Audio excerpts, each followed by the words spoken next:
શ્રી ગણેશાય નમઃ. જય શ્રી કૃષ્ણ, જય માતાજી. સ્વાગત છે તમારું અમારી યુટ્યુબ ચેનલમાં.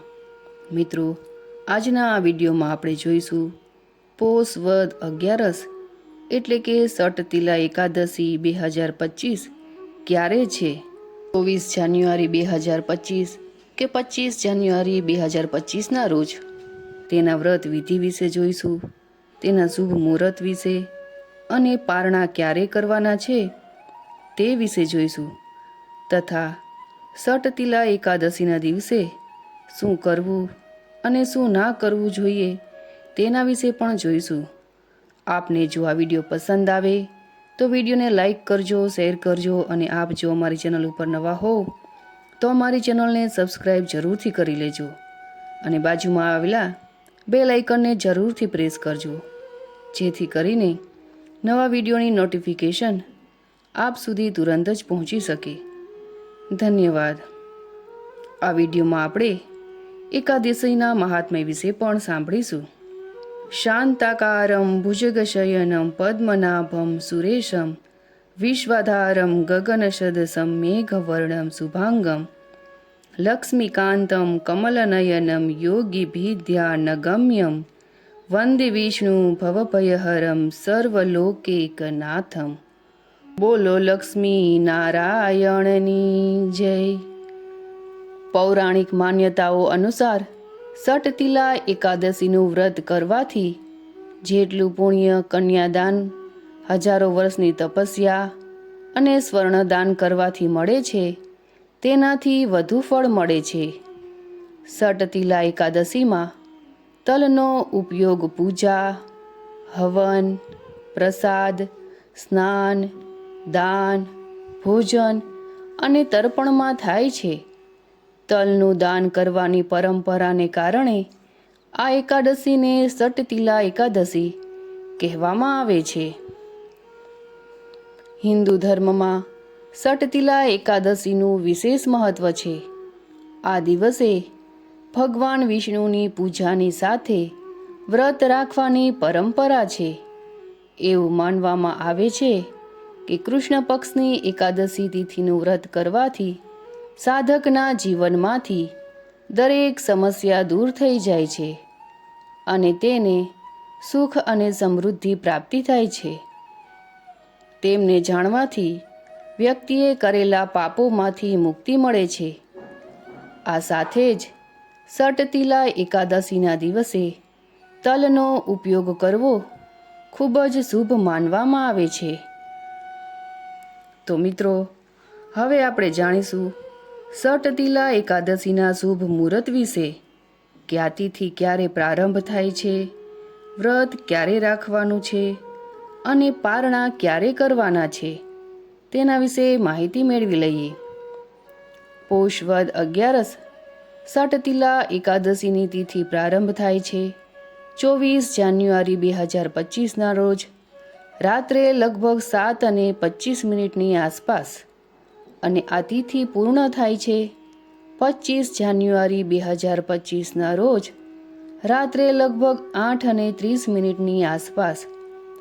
આપણે એકાદશીનું વ્રત હંમેશા ઉદયા તિથિ પ્રમાણે કરીએ છીએ, તેથી સટતિલા એકાદશીનું વ્રત 25 જાન્યુઆરી 2025 અને શનિવારના રોજ રાખવામાં આવશે. તો હવે આપણે જાણીએ આ વ્રતના પારણા ક્યારે કરવાના છે. સટતિલા એકાદશીના પારણા 26 જાન્યુઆરી 2025ના રોજ સવારે લગભગ 7:12 લઈને 9:30 વચ્ચે કરવાના રહેશે. આ એકાદશીના પારણા કરીને વ્રત પૂર્ણ કરવાનું હોય છે. પારણામાં આપણે ચા, દૂધ, કોફી કંઈ પણ લઈ શકીએ છીએ અને દાન પુણ્ય પણ કરી શકીએ છીએ. પારણા કરવાથી વ્રત પૂર્ણ થઈ ગયું કહેવાય. તો હવે આપણે જાણીશું સટતિલા એકાદશીના પૂજા અને વિધિ વિશે. સૌ પ્રથમ જેમણે પણ વ્રત કરવાનું હોય તેમણે સવારે વહેલા ઉઠી નાહી ધોઈ સ્વચ્છ કપડાં પહેરવા, ઘરના મંદિરમાં દીવો પ્રગટાવવો, ભગવાન વિષ્ણુને ગંગાજળથી અભિષેક કરવો, ભગવાન વિષ્ણુને ફૂલ અને તુલસીના પાન ચડાવવા. જો શક્ય હોય તો આ દિવસે વ્રત રાખીને ભગવાનની આરતી કરવી, ભગવાનને ભોજન અર્પણ કરવું.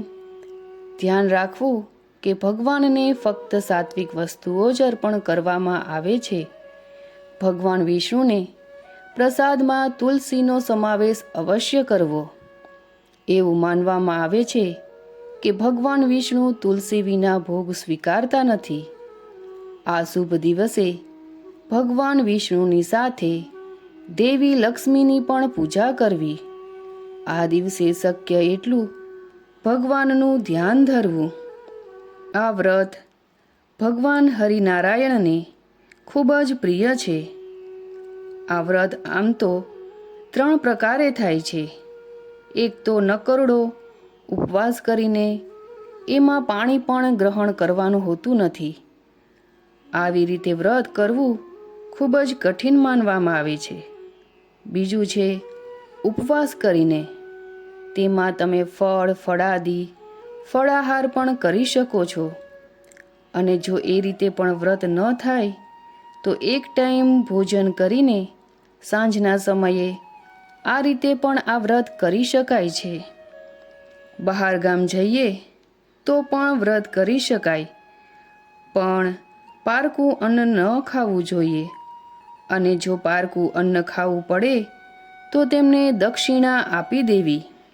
જો કોઈએ વ્રત કરવું હોય તો તેમણે સંકલ્પ કરવો, સવારે વહેલા ઉઠી ભગવાન હરિનારાયણની સામે જમણા હાથમાં જળ લઈ બોલવું જોઈએ કે હું આ રીતે સટતિલા એકાદશીનું વ્રત કરું છું તો મારા સર્વે પાપો દૂર થાય, સર્વે કષ્ટો દૂર કરજો અને હું 12ના દિવસે પારણા કરીશ. એમ બોલી જળ ભગવાન શ્રી વિષ્ણુના ચરણોમાં છોડી દેવું જોઈએ. આજે ભગવાન શ્રી કૃષ્ણને વહાલી એવી ગાય માતાની પણ અવશ્ય પૂજા કરવી જોઈએ. પીપળાના થડમાં જળ રેડવું જોઈએ અને પિતૃદેવતાનું સ્મરણ કરીને આજના દિવસે દાન પુણ્ય પણ કરી શકાય છે. આ એકાદશીના દિવસે તુલસીજીને સવાર સાંજ ધૂપ દીપ કરીને તેમની પૂજા કરવી જોઈએ. તુલસી માની પૂજા કરવાથી માતા લક્ષ્મીજીની પૂજા કરવા બરાબર ફળ પ્રાપ્ત થાય છે. કારણ કે ભગવાનને તુલસીજી અત્યંત પ્રિય છે. આજના દિવસે યથા યોગ્ય દાન પુણ્ય કરવું જોઈએ. જેટલું પણ દાન કરીશું તેનાથી 1000 ગણું ફળ આપણને મળે છે. જ્યારે 12ના દિવસે પારણા કરવામાં આવે છે ત્યારે પારણામાં સાત્વિક ભોજનનો જ આહાર લેવો, તામસિક વસ્તુઓ ખાવી નહીં. દૂધ, ચા, કોફી વગેરે પણ લઈ શકાય છે. હવે આપણે સાંભળીશું સટતિલા એકાદશી પર શું ન કરવું જોઈએ. સટતિલા એકાદશીના દિવસે ભૂલથી પણ ચોખાનું સેવન ન કરવું જોઈએ. આ એકાદશીના દિવસે માંસ અને આલ્કોહોલનું પણ સેવન ન કરવું અને બ્રહ્મચર્યનું સંપૂર્ણ પાલન કરવું જોઈએ. સટતિલા એકાદશીના દિવસે અપશબ્દ ન બોલવા અને એ સાથે જ ખોટું બોલવાનું પણ ટાળવું જોઈએ. આ દિવસે ઝાડમાંથી ફૂલ, પાંદડા કે ડાળીઓ પણ ન તોડવી જોઈએ. કોઈની નિંદા કોથલી પણ કરવી નહીં. આખો દિવસ મનમાં પ્રભુનું સ્મરણ કરતા રહેવું જોઈએ. દિવસે ન સૂવું જોઈએ અને રાત્રે બને તો 12 વાગ્યા સુધી જાગરણ કરી શકાય છે. તો હવે આપણે જોઈશું સટતિલા એકાદશીના દિવસે કયા કામ કરવા જોઈએ. સટતિલા એકાદશીએ તલનું દાન કરવાનું વિશેષ મહત્વ જણાવવામાં આવ્યું છે. એટલા માટે આ દિવસે તમે તલ કે તલથી બનેલી વસ્તુઓનું દાન પણ કરી શકો છો. સટતિલા એકાદશીના દિવસે શ્રી હરિ ભગવાન વિષ્ણુને તલ અર્પણ કરવા જોઈએ. આમ કરવાથી મનની દરેક મનોકામના પૂર્ણ થાય છે. જે વ્યક્તિએ સટતિલા એકાદશીનું વ્રત લીધું હોય તેણે બાફેલા તલ ખાવા જોઈએ અને સાથે જ પાણીમાં તલ નાખીને સ્નાન કરવું જોઈએ. આ એકાદશીના વ્રતની કથા સાંભળ્યા બાદ તલ ચઢાવવાથી પિતૃઓની કૃપા પ્રાપ્ત થાય છે. આજના દિવસે તલથી સ્નાન કરવું, તલનું ઉબટન લગાવવું, તલથી હોમ કરવો, તલમાં મેળવેલું પાણી પીવું, તલનું દાન કરવું અને તલને ભોજનના કામમાં લેવા. આ રીતે 6 કામોમાં તલનો ઉપયોગ કરવાથી આ એકાદશી સટતિલા કહેવાય છે, જે બધા પાપોનો નાશ કરનારી છે. સટતિલા શબ્દ 6 પ્રકારના તલનો બનેલો છે. તેથી આ દિવસે તલનો ઉપયોગ કરવાથી વ્યક્તિ સુખ, સમૃદ્ધિ અને સંપત્તિની પ્રાપ્તિ કરે છે. એની સાથે પૂર્વજોના આશીર્વાદ પણ પ્રાપ્ત થાય છે. તો ચાલો જાણીએ સટતિલા એકાદશીના દિવસે કઈ 6 પદ્ધતિનો ઉપયોગ તલમાં કરવો જોઈએ. પહેલું છે તલનું સ્નાન એટલે કે તલ સ્નાન. આ દિવસે સ્નાન અને દાનનું વિશેષ મહત્વ છે. જો તમે આ દિવસે પવિત્ર નદીમાં સ્નાન કરવા ન જઈ શકો તો ઘરમાં નહાવાના પાણીમાં ગંગાજળની સાથે થોડા તલ નાખી દો. આવું કરવું શુભ માનવામાં આવે છે. બીજું છે તલનું ઉબટન બનાવવું એટલે કે તલની પેસ્ટ. હિન્દુ ધર્મ અનુસાર સટતિલા એકાદશીના દિવસે તલની લેપ લગાવવાનું વિશેષ મહત્વ છે. એવું માનવામાં આવે છે કે આ દિવસે તલની પેસ્ટ લગાવવાથી રોગોથી રાહત મળે છે. ત્રીજું છે તિલોડક.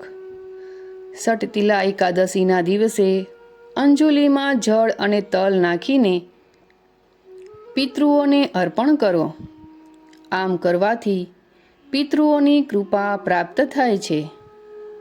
ચોથું છે તલ હવન. સટતિલા એકાદશીના દિવસે ભગવાન વિષ્ણુની પૂજાની સાથે હવન કરવું ખૂબ જ શુભ માનવામાં આવે છે. આ સાથે હવનમાં તલ અવશ્ય ચઢાવો. પાંચમું છે તલ ભોજન. સટતિલા એકાદશીના દિવસે તલનો કોઈને કોઈ રીતે સમાવેશ કરવો જ જોઈએ.